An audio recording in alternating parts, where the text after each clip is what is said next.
Papa Day. I'm Claire Calvo bringing you your daily renewal. Today I am here with Barbara Calvo Damron, who is and has been a registered nurse for over 30 years. Thank you for joining me today, Barb. Thank you. Thank you for having me. So as we start this school year, it's already August, I thought what better person who's not just a nurse, an RN, but also a mom. So, you know, through the years, I'm sure you've noticed that as we start the school year, what tips do you have to keep our immune system strong? Not just the kids, but of course the parents, the families when the kids come home. I think before starting school, first of all, it might be good to have a checkup with their doctor just to make sure if there's any activities that they'll be in, that they have no other underlying issues that might cause them to be very fatigued.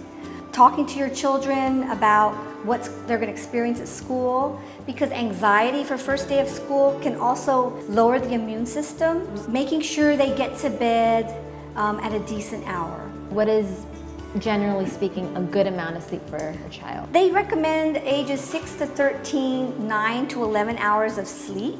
And then of course for your junior high and high school, 8 to 10 hours of sleep. If they're not getting enough sleep, that will, show in their performance at school. And then of course they're more susceptible to picking up viruses or infections because of that lack of sleep.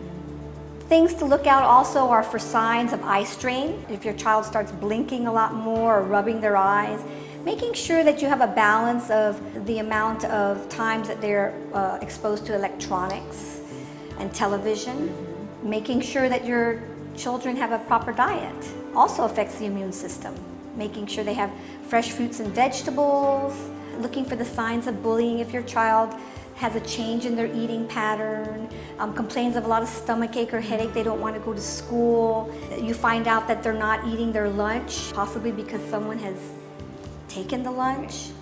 Looking for things like that and hopefully having an open communication with your child so that they can share if they have some sort of concern of what's going on at school. I'm glad you pointed out, because when we think of our immune systems and what we're exposed to at school, a lot of times we focus only on, okay, what are you eating, what do you, the physical aspect of it. And I'm so glad you brought up how big a role stress plays. That definitely affects your immune system. Thank you so much for your knowledge. My children are all older now, but I have a grandchild, so these are things that we want to continue to instill with them. Absolutely.